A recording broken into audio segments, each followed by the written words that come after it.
bagaimana Bu Siswati sekarang kondisinya sehat? Alhamdulillah sehat. Nah begini Bu Sis, ya tadi kan mandi sekitar berapa jam di 2 jam 12 IPS 12 5. 12 PS 5. Ini nanti akan ada supervisi akademik. Nah itu pas Bu Sis mengajar. Nah sebelum masuk di kelas ini ada pra observasi dulu Bu. Nah, ini mungkin yang saya tanyakan tujuan pembelajarannya untuk hari ini. Tujuan pembelajaran hari ini kebetulan kita sudah masuk bab 4. Jadi tujuannya adalah agar siswa itu mampu untuk menjelaskan ya, menganalisis tentang kerjasama regional dan global yang kebetulan nanti pada waktu ini nanti akan kita bahas yang regional dulu.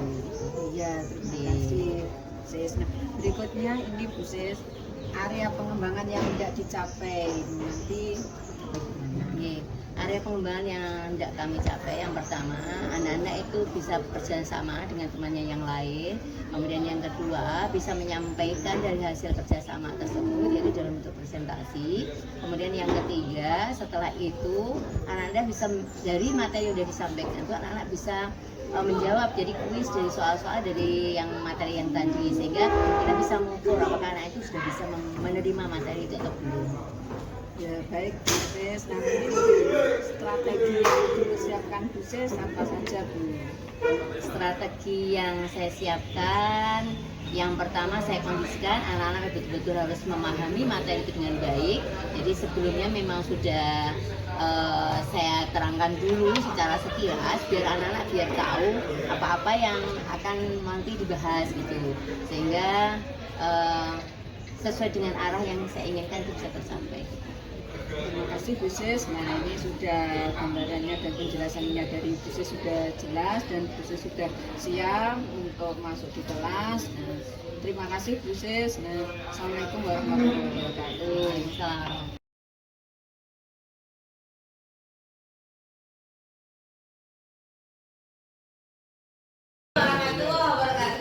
Waalaikumsalam.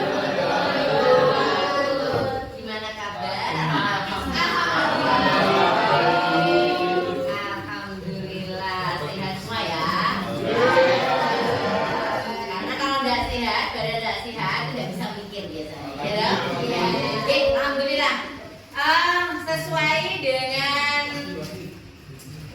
kelanjutan dari minggu kemarin, ya, kemarin kamu sudah kerjasama, sudah diskusi ya dengan temennya tentang materi kerjasama regional dan global. Nah, tujuan seperti saya ulangi kembali, tujuan daripada materi yang akan kita pelajari hari ini yang presentasi dari anak-anakku semua, saya ulang, yaitu agar anak-anakku bisa memahami, bisa menganalisis tentang kerjasama regional dan global, yaitu yang kemarin yaitu dalam bidang mana? Ekonomi dan politik atau militer. Dan anak-anak kemarin juga sudah bisa mengidentifikasi mana yang termasuk kerjasama regional dan mana yang termasuk organisasi yang global. Itu kan kemarin? Ya. Masih apa? Contohnya kerjasama regional yang mana? Coba mulai dari Zaira. Coba. Nafta, Reno, apa? ASEAN gitu. Ya, wes saya kira sudah paham ya. Kalau sudah paham, dan salah satunya itu adalah SAARC.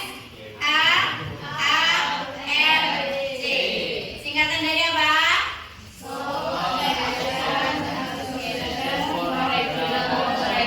Oke, alhamdulillah. Nah, itu ya. Ini sekalian saya sampaikan juga, mengapa sih kita belajar tentang ini, yang paling utama gitu, kita menyadarkan kepada diri kita sendiri bahwa kita itu nggak bisa hidup sendiri. Kita sebagai makhluk sosial itu tidak bisa hidup sendiri. Makanya Indonesia juga harus bekerjasama dengan negara yang lain, ya. Jadi selain kita mempelajari tentang itu, apa sih pengaruhnya bagi kita, gitu. Nah, untuk mempersingkat waktu, ya, sekarang kesempatan dari teman Anda untuk mempresentasikan tentang materi yang pertama, yaitu tentang SAARC.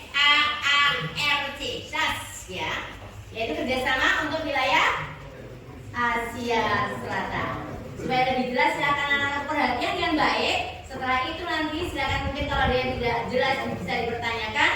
Dan nanti setelah itu kita akan adakan kuis untuk menguji seberapa anak-anak paham tentang materi ini. Siap? Alhamdulillah. Silakan nanti ya untuk mempresentasikan pekerjaannya. Jadi pada kesempatan kali ini saya akan mempresentasikan sedikit mengenai SAARC atau South Asian Association for Regional Cooperation. Di presentasi ini saya akan menjelaskan sedikit mengenai profil SAARC, kemudian anggota, tujuan, program, sekretariat, dan SAARC sekarang itu statusnya bagaimana. Next. Yang pertama adalah mengenal lebih dekat mengenai SAARC. Jadi sesuai namanya, SAARC ini adalah organisasi regional yang bergerak di bidang ekonomi dan politik di kawasan Asia Selatan. Nah, siapa sih yang punya ide untuk membentuk SAARC ini? Aku akan memperkenalkan Ziaur Rahman, Presiden Bangladesh pada tahun 1970-an. Ia memiliki ide untuk membentuk blok perdagangan di kawasan Asia Selatan. Nah, idenya ini akhirnya terrealisasi pada 8 Desember tahun 1985 di Bangladesh dengan diresmikannya SAARC pada waktu itu. Selanjutnya, nah, negara yang tergabung di dalam SAARC itu ada 8. Yang 7 itu tergabung pada tahun 1985, yaitu Bangladesh, Bhutan, India, Maladewa, Nepal, Pakistan, dan Sri Lanka. Kemudian pada tahun 2007, Afghanistan bergabung ke dalam SAARC. Lalu tujuan SAARC yang bisa saya kutip dari LKS kita itu ada 8 dan bisa kalian baca di depan. Namun saya persingkat menjadi menjalin kerjasama yang baik dalam segala bidang dan meningkatkan pembangunan serta kesejahteraan negara-negara di kawasan Asia Selatan. Selanjutnya adalah program yang dijalankan oleh SAARC. Kita bisa mengenal programnya sebagai Integrated Programming of Action atau disingkat IPA yang bergerak di 8 area, yaitu yang pertama adalah Human Resource Development and Tourism, adalah pengembangan sumber daya manusia dan pariwisata. Yang kedua adalah agrikultur dan rural development atau pengembangan desa dan pertanian.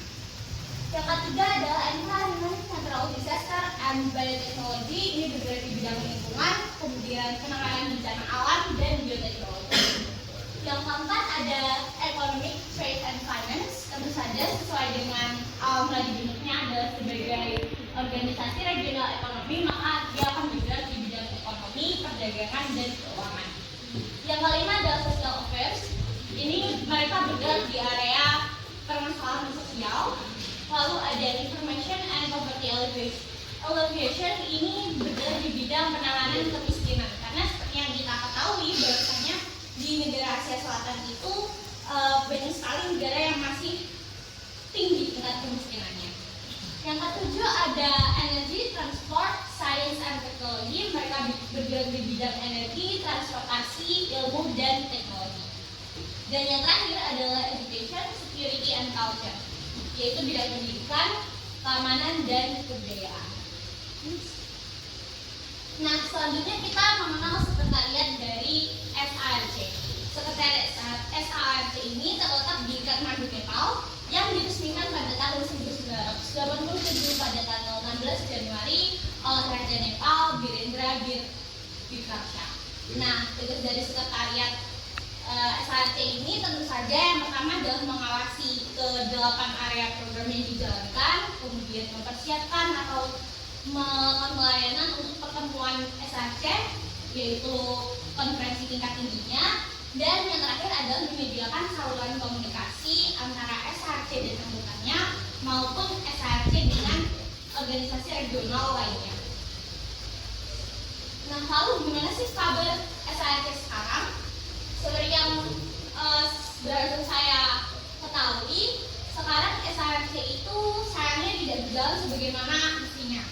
Jadi SAARC mengalami kegagalan untuk mempersatukan negara-negara di kawasan Asia Selatan yang sering disangkut-pautkan dengan sengketa yang terjadi di India dan Pakistan. Sehingga SARC yang semulanya itu memiliki banyak program di 8 areanya, akhirnya hanya bisa dimanfaatkan sebagai wadah untuk anggotanya bertemu di konferensi tingkat tinggi. Selanjutnya adalah sesi tanya dan jawab. Apabila ada yang kurang jelas dari apa yang bisa saya sampaikan, bisa ditanyakan. Mantap, fokus daripada anak-anakku semua. Satu. Nah, alhamdulillah bagus. Tepuk dua. Kompak banget. Berarti semangatnya luar biasa ya. Terus ya, kalau sudah berarti semangatnya sudah luar biasa lah. Bagus kalau menurut saya, karena kalau kita ada perintah langsung bisa respon itu menunjukkan bahwa memang kita itu siap dalam pembelajaran atau siap dalam segalanya. Jadi gitu. Sekali lagi ya, setelah itu baru kita masuk ke kuis ya. Tepuk satu. Alhamdulillah. Silakan duduk. Kita lanjutkan dengan kuis. Sekarang pertanyaannya pertama ya. Mengapa SAARC ternyata tidak bisa berlanjut sampai sekarang? Ayo, siapa yang bisa jawab? Aduh, sulit banget. Ya, Araya. Karena bisa berkaitan dengan penyelesaian keadaan politik dan militer. Iya, di negara mana? Asia Selatan. Iyo, tapi wilayah mana? Pakistan dan? Iya. Jadi benar jawabannya. Kenapa tidak bisa berkembang, tidak bisa bersatu dan tidak hanya sebagai wadah pertemuan aja? Karena ada masalah di Asia Selatan, terutama adalah masalah antara India dan Pakistan. Ada masalah itu ternyata akhirnya malah membuat bubar gitu ya. Jadi harusnya gimana? Makanya namanya kerjasama itu pasti ada kendalanya ya. Makanya kendala-kendala ini bisa kamu pelajari. Oh ternyata kalau Anda ini nanti kerjasama, misalnya itu misalnya ada organisasi kamu anak IPS, misalnya Anda nanti buat sebuah perkumpulan misalnya dagang misal. Jadi hal ini bisa untuk pembelajaran bagi kamu ya. Jadi jangan sampai urusan misalnya politik, urusan misalnya dalam negeri masing-masing jangan dicampur adukan.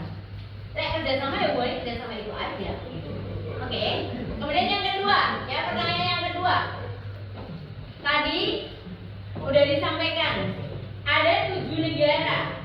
Coba sebutkan 2 negara aja dari negara yang tergabung dalam negara Asia Selatan tadi. SA ya. Reno. Iya, Bangladesh dan Sudan. Tempatnya tadi di mana sekretariatnya?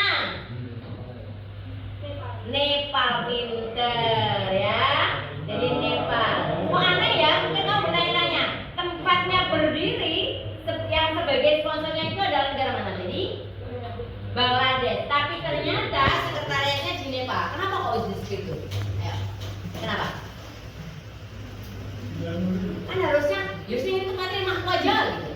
Gak usah di Nepal kan di Bangladesh saja. Wong aku sebagai idenya yang punya ide kan orang Bangladesh. Kenapa kira-kira? Jawabannya bisa?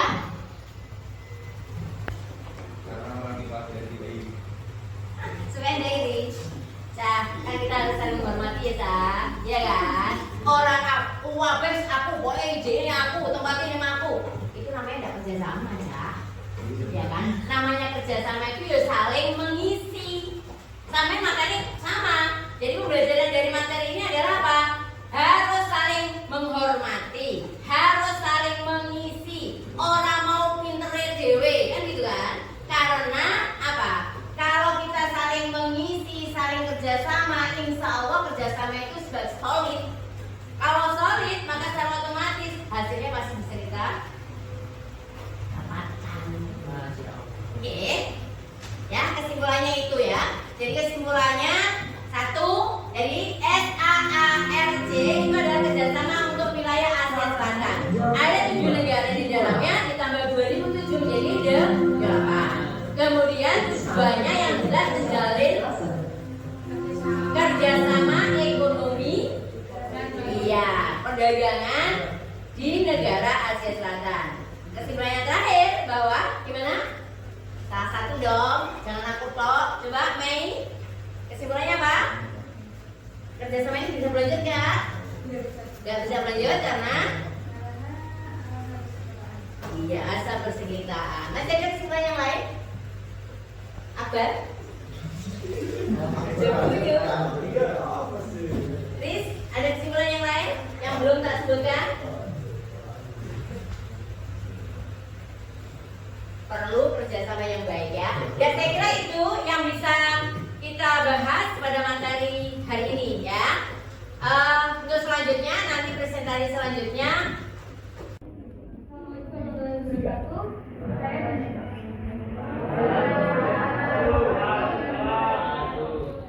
Saya mau mempresentasikan tentang yang cepat.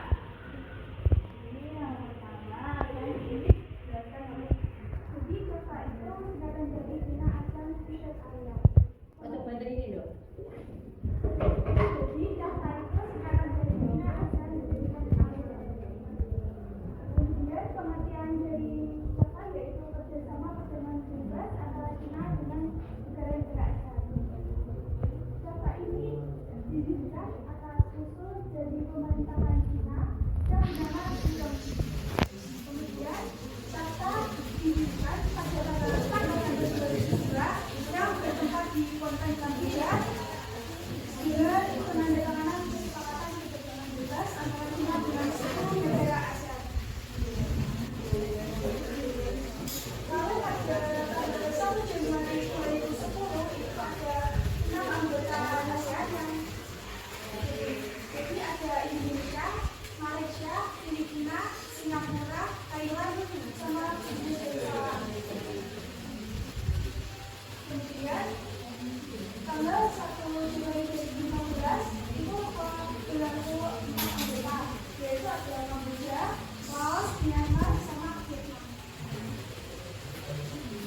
Oke, jadi ada tujuan dari kata yaitu memperkuat dan meningkatkan kerjasama ekonomi, lalu meliberalisasi secara progresif dan meningkatkan perdagangan, menggali bidang-bidang kerjasama yang baru, dan memfasilitasi integrasi ekonomi yang efektif. Jadi manfaatnya CAFTA bagi Indonesia yaitu harga barang dan jasa yang semakin murah karena penghapusan bea cukai yang masuk, dan meluasnya pasar ekspor dari komoditas Indonesia serta dengan peningkatan kualitas dan kuantitas produk barang dan jasa dari Indonesia. Jadi kesimpulannya CAFTA itu kerjasama perdagangan bebas antara Cina dan negara-negara Asia lainnya yang merupakan usulan dari Perdana Menteri Xi dan beranggotakan 10 negara. Lalu memiliki tujuan meningkatkan dan memfasilitasi kerjasama di bidang ekonomi. Jadi CAFTA ini menjurus ke kerjasama di bidang ekonomi. Oke. Jadi ada yang mau bertanya atau yang ditanyakan? Iya. Komoditas Indonesia. Nah, contoh dari komoditas Indonesia yang diekspor ke Cina itu apa? Yang diekspor itu sebagai barang penggalet, rempah-rempah. Iya. Ya, terutama Om. Berarti paling enggak sumber daya alami Indonesia ya yang banyak dikirim ya. Kenapa nggak sarang beruang kira-kira? Karena banyak dipakai untuk apa? Obat, untuk kecantikan, ya kan? Iya, benar, pintar. Ada lagi yang bertanya? Ya, silakan Araya. Gimana nasib CAFTA sekarang? CAFTA sampai sekarang masih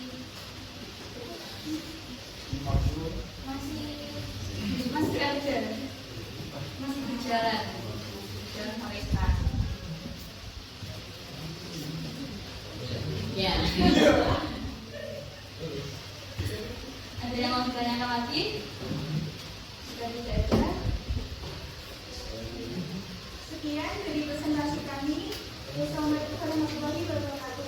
Sudah mempresentasikan yaitu tentang CAFTA ya, Cina ASEAN Free Trade Area ya. Jadi artinya perdagangan bebas untuk wilayah Cina dan ASEAN ya. Berarti ASEAN jumlah anggotanya berapa nak? 10 ke 11? Ya 10 awalnya kemudian tambah 1 jadi 11.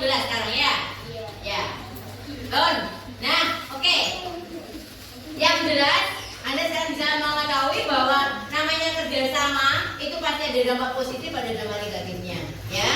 Dampak positifnya udah disebutkan, ini ada 3 itu. Yang intinya bahwa perdagangan kita atau barang-barang komoditas kita itu bisa laku di pasaran ASEAN atau terutama ke Cina. Tapi dampak negatifnya tentunya pasti ada. Karena apa? Orang Cina itu orang yang sangat gigih dalam perdagangan. Maka apa yang akhirnya terjadi bagi bangsa kita adalah membanjirnya produk Cina ke Indonesia. Maka bagi kita sebagai bangsa Indonesia, kita harus cerdas. Bagaimana caranya? Kita harus pandai, ya, harus pandai memilih, harus minta kepada produk Indonesia, ya. Jadi dengan daya saing yang luar biasa itu kita harus pintar-pintar. Kalau memilih barang, usahakan ya produk dalam negeri, ya. Jadi jangan hanya karena murah, tetapi kamu harus berpikir bagaimana bisa menumbuhkan ekonomi dalam negeri. Ngerti nggih? Oke, terima kasih.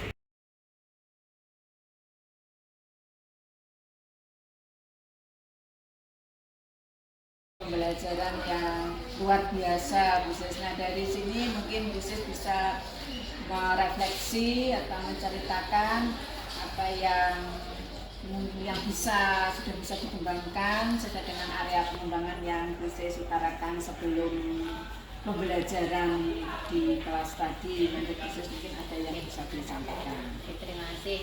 Saya bersyukur, ya, alhamdulillah. Tadi anak-anak bisa mempresentasikan dengan baik, ya, menjelaskan juga dengan baik. Dia juga punya rasa percaya diri yang luar biasa. Berarti keinginan saya biar anak-anak betul-betul bisa memahami materi ini kayaknya sudah terpenuhi gitu ya. Namun ya ada kekurangan, yaitu dari audien, dari teman-temannya. Kekurangannya ya mungkin kurang aktif sedikit, bisa jadi ya mungkin karena sudah jelas materi yang disampaikan sehingga anak-anak tidak ada pertanyaan yang ke situ, karena memang betul-betul tadi penjelasannya luar biasa. Mungkin ada dari yang perlu dikembangkan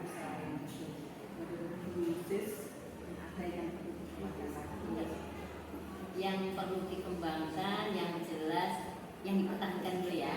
Yang dipertahankan yang jelas perlu kerjasama itu tetap harus ditingkatkan kembali. Kemudian saling menghormati antar teman, karena bagaimanapun juga kan pendapat setiap anak kan berbeda. Jadi perlu juga dikembangkan. Jadi anak-anak itu harus saling menghormati pendapat temannya. Kemudian yang lain ya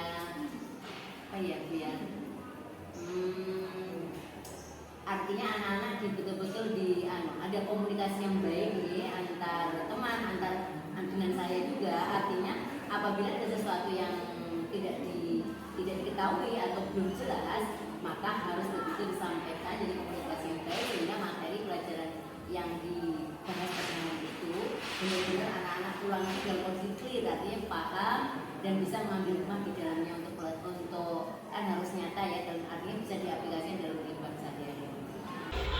Baik Bu Sis, tadi kan mungkin ada yang perlu ditingkatkan lagi khusus pengembangan area pengembangan yang perlu ditingkatkan lagi, mungkin bisa ceritakan apa yang perlu ditingkatkan kembali. Ya, kayaknya yang perlu ditingkatkan yang jelas itu kan hanya salah satu contoh yang anak yang bisa mempresentasikan dengan bagus. Saya akan berusaha teman-teman yang lain juga bisa menjelaskan yang lebih bagus lagi. Kemudian yang kedua juga anak-anak sebagai audiens, sebagai peserta pembelajaran harusnya juga antusias dengan baik.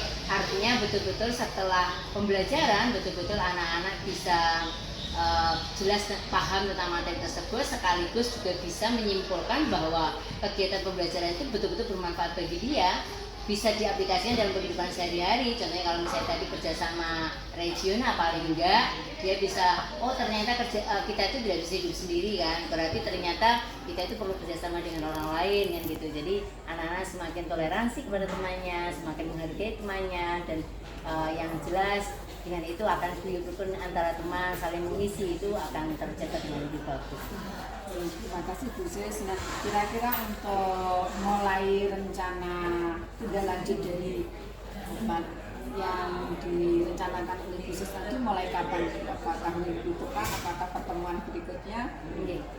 Langsung saya kira saya itu hal tidak perlu ditunda lagi. Insya Allah minggu depan akan saya langsung tindak lanjuti supaya benar-benar keinginan kami, keinginan saya itu bisa betul-betul terwujud. Jadi anak-anak betul-betul memang bisa mengeksplor apa yang dia yang dia bisa gitu. Nah, sebagai indikator tindak lanjut dari khusus itu apa yang sudah direncanakan itu berhasil, itu sebagai indikatornya apa? Berapa anak-anak bisa berkolaborasi apa dan sebagainya, mungkin khusus bisa diceritakan sebagai indikatornya. Nih, benar. Jadi salah satu indikator bahwa ini berhasil ada kolaborasi yang jelas. Berarti ada saling ada kerjasama yang luar biasa, ada yang mengisi, ada yang diisi sehingga betul-betul bisa saling menjelaskan. Berarti itu kan penting banget. Kemudian cara mempresentasikan juga tantang gitu ya, karena di sini juga bagus sekali. Terus mungkin ada dari yang perlu dikembangkan misalnya menurut bisnis ada yang perlu dikembangkan. Yang perlu dikembangkan yang jelas, yang dipertahankan dulu ya. Yang dipertahankan yang jelas perlu kerjasama itu tetap harus ditingkatkan kembali. Kemudian saling menghormati antar teman, karena bagaimanapun juga kan pendapat setiap anak kan berbeda. Jadi perlu juga dikembangkan. Jadi anak-anak itu harus saling menghormati pendapat temannya. Kemudian yang lain ya Bu ya. Artinya anak-anak betul-betul ada komunikasi yang baik nih antar teman, antar dengan saya juga. Artinya apabila ada sesuatu yang tidak diketahui atau belum jelas, maka harus betul-betul disampaikan. Jadi komunikasi yang baik sehingga materi pelajaran yang dibahas pertemuan itu benar-benar anak-anak pulang paham gitu. Nah, terima kasih Bu Sis telah memberikan keterangan yang bagus, dan ini semua untuk kepentingan anak-anak ya Bu Sis, biar kita bisa memberikan pelayanan yang memang benar-benar sesuai dengan kebutuhan belajar murid. Terima kasih. Assalamualaikum warahmatullahi wabarakatuh.